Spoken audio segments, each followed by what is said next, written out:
Bienvenue dans 88 images par seconde, où je reviens chaque semaine sur les sorties nationales au cinéma et en VOD. Dans les yeux de Tammy Faye. Biopic sur un célèbre couple évangéliste sévissant aux États-Unis d'Amérique dans les années 70-80, le film met l'accent sur le fait que Tammy Faye, non loin d'être stupide, avait une confiance aveugle en son mari qui a profité de la situation pour la tromper et voler. La reconstitution de ces années et de l'émission fonctionne à merveille, grâce à une direction artistique de qualité et à un excellent casting, Jessica Chastain en tête, qui vient d'ailleurs d'avoir l'Oscar pour ce rôle.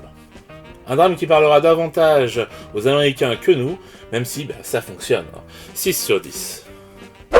La Brigade. Louis-Julien Petit signe à nouveau une comédie sociale qui fait du bien et qui montre un aspect beaucoup plus positif de ce monde que ne le font les drames sociaux. Audrey Lamy est rayonnante, mais les acteurs non professionnels ne déméritent pas non plus et donnent beaucoup de corps au film.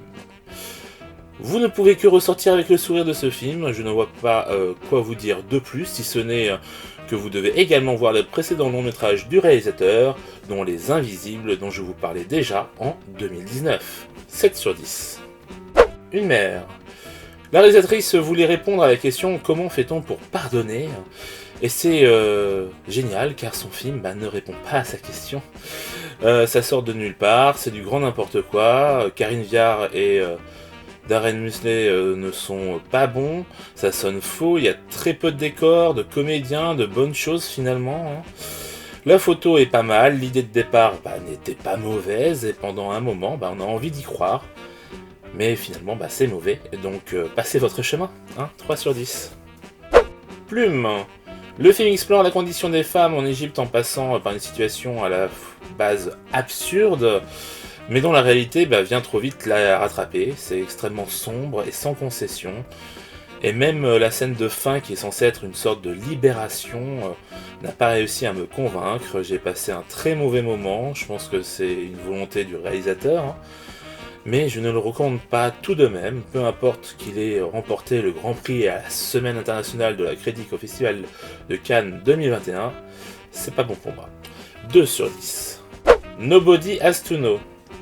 Bully Lanners revient avec une romance éphémère en Écosse, où les décors naturels sont somptueux, la photo et le choix des cadres les mettent particulièrement en valeur, même si le réalisateur dit que ce film signe une rupture dans son œuvre.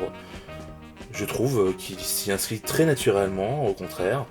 On sent une fois encore toute la tendresse qu'il a pour les vrais gens et ses personnages. Une superbe BO réalisée avec une multitude de groupes venant de l'île de Lewis donne une réelle identité au long métrage. Un joli film qui nous fait se demander pourquoi il n'avait pas réalisé une romance avant. 7 sur 10. Bruno Redal, Confession d'un meurtrier. Biopic sur un meurtrier ayant réellement existé au début du XXe siècle, qui adapte ses mémoires comme on le voit dans le film. L'idée n'est pas bête, mais c'est beaucoup trop littéral, ça manque cruellement de rythme, d'une bonne ambiance. Même les scènes d'interrogatoire sont plates et banales, à des années-lumière de la fascinante série Mindhunter. Dommage car il y a une belle photo, sur de magnifiques paysages, mais ça ne suffit pas à passionner et ce n'est pas ces longueurs qui viennent arranger les choses. 4 sur 10. Le temps des secrets. Adaptation du troisième des 4 tomes des souvenirs d'enfance de Marcel Pagnol. Après La gloire de mon père et Le château de ma mère, ça matche parfaitement avec les précédentes adaptations, c'est magnifique. On retrouve ces paysages avec grand plaisir, les acteurs sont parfaits, la BO est géniale, sur fond d'un thème principal avec de nombreuses variations de qualité. La réalisation de Christophe Baratier est de qualité également et se marie à merveille avec cet univers. Du vrai Pagnol, comme on n'en avait pas vu depuis longtemps. 7 sur 10. Ambulance.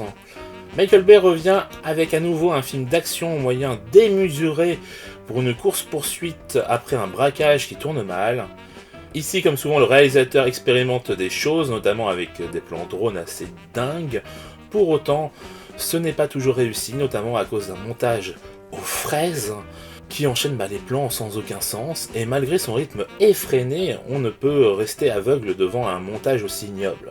Le scénario n'est pas bien original, et globalement fonctionne, hein, même s'il y a des dingueries qui personnellement m'ont fait rire du film, et non avec. Les comédiens font le taf sans être extraordinaires, mais on se doute que Jake Gyllenhaal a dû prendre son pied sur un tel film. Bref, vous passerez probablement un bon moment si vous êtes amateur du genre, et pas trop exigeant, donc 4 sur 10. De nos frères blessés. Adaptation du roman éponyme, le film se concentre sur un aspect du conflit à un moment où il n'avait pas encore pris les proportions qu'on lui connaît, donc à relativiser. Cela étant dit, les acteurs sont extras dans leurs rôles respectifs, la réalisation est simple mais efficace, le scénario se concentre sur des événements qui se sont déroulés sur une courte période, en dehors de la romance, et de facto est vraiment centré sur ses personnages et non sur la situation générale. Pas inintéressant, mais peu représentatif, donc 6 sur 10. Love in the Falling Petals. Mélodrame japonais dans lequel une jeune femme est atteinte du syndrome progéroïde qui provoque un vieillissement prématuré et à terme la mort. L'idée est simple mais très efficace, le film commençant comme une romance des plus banales. La réalisation n'est pas exceptionnelle, les acteurs sont corrects, la musique est oubliable. Finalement, c'est vraiment le scénario qui, malgré sa simplicité, vous rattrape et vous fera pleurer à coup sûr. 7 sur 10. L'âge de glace, les aventures de Buck Ride. Premier film issu d'une licence Blue Sky depuis la fermeture du studio à voir le jour sur l'égide Disney, et le moins que l'on puisse dire, c'est que c'est mauvais. L'animation est dégueulasse, saccadée, avec une diversité des décors beaucoup moins importante et avec moins de détails que dans les précédents opus. L'humour a disparu, en dehors de 2-3 blagues pipi caca pas drôles. L'histoire n'est pas originale et met en avant les personnages secondaires, et on oublie presque les principaux. On a l'impression d'être devant un spin-off non assumé. Bref, si vous êtes fan de la saga, je ne vous le conseille pas. 3 sur 10. The Med. Film d'épouvante thaïlandais très efficace qui cache plutôt bien son jeu, au début tout du moins. Les comédiens sont bons, la réalisation est solide, l'histoire est plutôt bonne, même si je trouve à redire sur le personnage principal, sur quelques détails qui font que je n'ai pas adhéré à 100%. Mais sinon, ça marche vraiment bien, et j'aime beaucoup les incertitudes qui se présentent aux spectateurs. 6 sur 10. Slapface.